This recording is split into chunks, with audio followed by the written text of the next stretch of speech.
সাবেক তিনবারের প্রধানমন্ত্রী বেগম খালেদা জিয়ার জানাজা আমরা তার রুহের মাপ কামনা করলাম আমরা। তার এই জানাজা দেশ বিদেশ থেকে প্রচুর পরিমাণ লোকজনের সমাগত হয়েছে। আমরা সবাই তার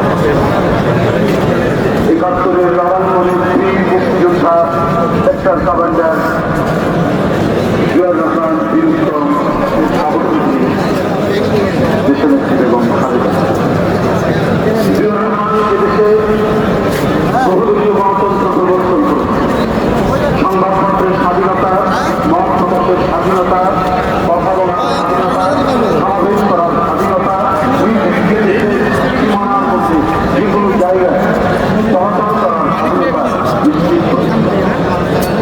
তারই এবং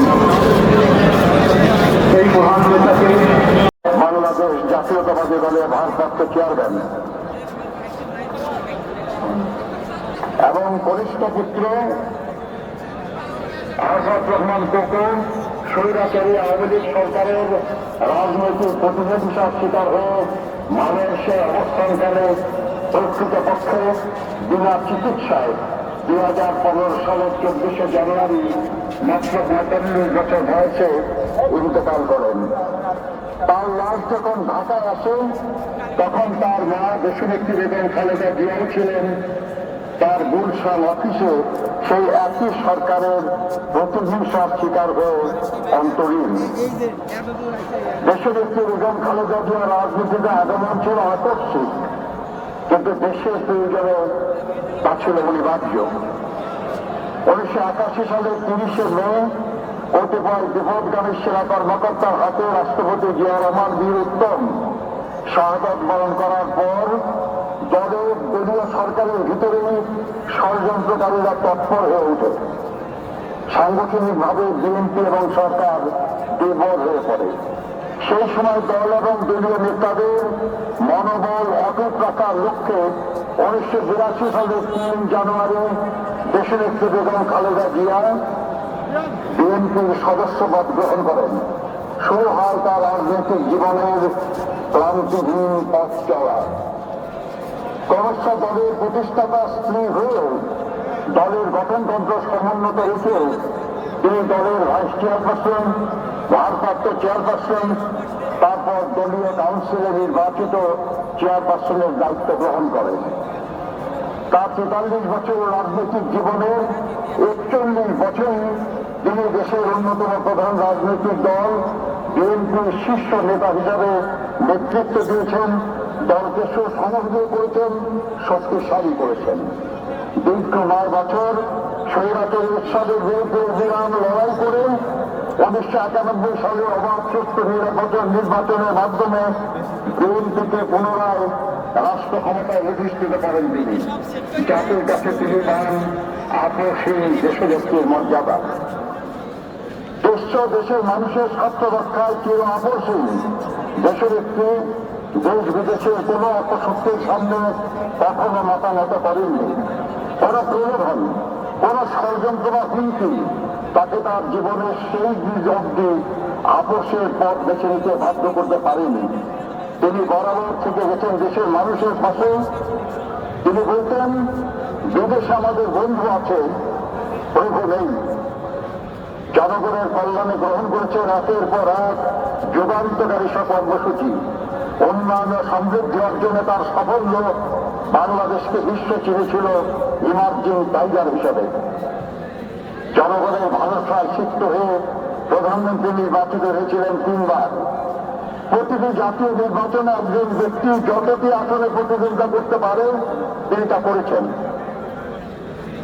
এবং নির্বাচনে 5টি করে এবং শুধু 2008 সালে 3টি আসনে প্রতিদ্বন্দ্বিতা করে 70টি আসনে বিজয়ী হয়েছেন তিনি।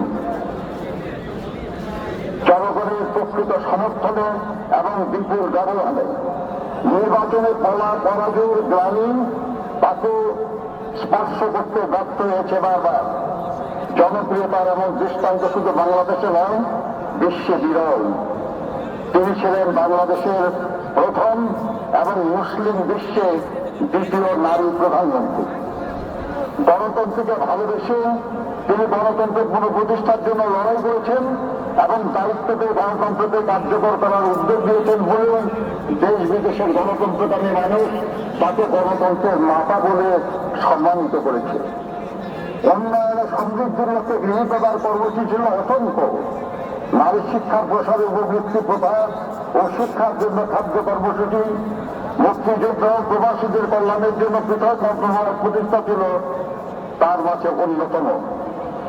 দেশনেত্রীর ব্যক্তিগত জনপ্রিয়তা, সাংগঠনিক সক্ষমতা এবং দেশের স্বার্থ অনমনীয়তা তার রাজনৈতিক কর্তৃপক্ষ রাজনৈতিকভাবে মোকাবেলা করতে ব্যর্থ হয়ে তাকে ব্যক্তি শত্রু হিসাবে গণ্য করা শুরু করে। স্বৈরাচারী শেখ হাসিনা, স্বৈরাচারী হোসেন মোহাম্মদ এরশাদ, এমনকি তথাকথিত ১/১১ সরকারের সময়কে দেশনেত্রীকে কারারুদ্ধ করা হয়। ফাঁসিবাদী হাসিনা স্রেফ প্রতিহিংসা চরিতার্থ করার জন্য দেশনেত্রীকে তার শহীদ স্বাধীন স্মৃতি বিজড়িত বাড়ি থেকে উৎখাত করে এবং মিথ্যা অভিযোগে ১৭ বছরের কারাদণ্ডে দণ্ডিত করে। তবুও আধিপত্যবাদী অপরাজনীতির সাথে তিনি আপোষ করেননি। আপোষ করেননি মত প্রকাশের স্বাধীনতা কিংবা ভোটাধিকারের প্রশ্নে।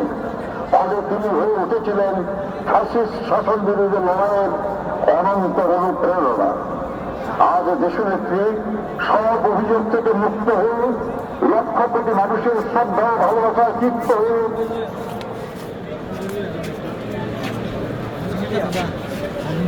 আজকে যারা যারা হলে সামনে আছেন, অন্যদিকে যারা তাকে জেলে পাঠিয়েছে, যারা তাকে গৃহহীন করেছে, তারা রান্না করা খাবার খেতে পারে পালিয়ে যেতে বাধ্য হয়েছে। মাথার উপর তাদের চলছে মৃত্যু পরোয়ানা। এর সাথে ভোগ করতে হয়েছে দীর্ঘ কারাবাস। ১/১১ সরকারের প্রধান ব্যক্তিরাও দেশের থেকে বাধ্য হয়েছে। মহান মুক্তিযুদ্ধ চলাকালে দেশনেত্রী বেগম খালেদা জিয়া তার 2 শিশুপুত্র সহ ১৯৭৮ সালের ২রা জুলাই থেকে বিজয় অর্জিত না হওয়া পর্যন্ত পাকিস্তানি বাহিনীর হাতে বন্দী অবস্থায় কাটিয়েছেন। স্বাধীনতার ঘোষণা দিয়ে মুক্তিযুদ্ধের সেক্টর এবং ফোর্সেস কমান্ডার হিসেবে দায়িত্ব পালন করেছেন। আর তার ভাইস্বরূপ দেশনেত্রী বেগম খালেদা জিয়া তার 2 শিশুপুত্র সহ ছিলেন পাকিস্তানিদের হাতে বন্দী। মহান মুক্তিযুদ্ধে এই পরিবারের অবদান এক অনন্য দৃষ্টান্ত। ফাঁসিবাদী হাসিনার ব্যক্তিগত প্রতিহিংসার শিকার হয়ে মিথ্যা মামলা ২০১৮ সালের ৮ ফেব্রুয়ারি থেকে 2 বছরের বেশি সময় অন্ধকার কারাগারে আবদ্ধ থাকা সবাই উপযুক্ত চিকিৎসার অভাবে দেশনেত্রী দারুণভাবে অসুস্থ হয়ে পড়েন। সমগ্র দেশবাসীর সাক্ষী পায়ে হেঁটে তিনি কারাগারে প্রবেশ করেছিলেন, কিন্তু নির্জন কারাগার থেকে তিনি বের হলেন চরম অসুস্থতা নিয়ে। দেশ বিদেশের চিকিৎসকদের মতে পরবর্তীতে গৃহবন্দীতে 4 বছর তাকে বিদেশে চিকিৎসার সুযোগ না দেওয়ার কারণে তার অসুস্থতা বৃদ্ধি পেয়েছে বিভিন্ন দেশে এবং তার ফলশ্রুতিতে অবশেষে তাকে মৃত্যুর কাছে হার মানতে হল। আমরা ঘন্টা দেশের মানুষ কূটনীতিক আসছে, তখনও মুক্তি পাবে না। দলমত নির্বিশেষে সমগ্র দেশবাসীর শ্রদ্ধা ভালোবাসা তিনি বিদায় দিচ্ছেন। পেছনে রেখে গেলেন এক মহিষী নারী, এক সংগ্রামী রাজনীতিবিদ, এক দেশপ্রেমী রাষ্ট্রনায়কের অনন্য কর্মজীবনের উদাহরণ, যা অনুসরণীয় দৃষ্টান্ত হয়ে থাকবে ভবিষ্যৎ প্রজন্মের রাজনৈতিক নেতাকর্মীদের জন্য। দেশনেত্রী বেগম খালেদা জিয়া বলতেন, দেশের বাইরে আমার কোন ঠিকাদার নেই, বাংলাদেশে হল আমার ঠিকাদার। এই দেশ, এই দেশের মাটি ও মানুষ আমার সব কিছু। যারা এই দেশের মাটিতে তিনি শেষ নিঃশ্বাস ত্যাগ করেছেন, আজ এই দেশের মাটিতেই তার শহীদ স্বামীর পাশে তিনি শায়িত হবেন চিরদিনের জন্য।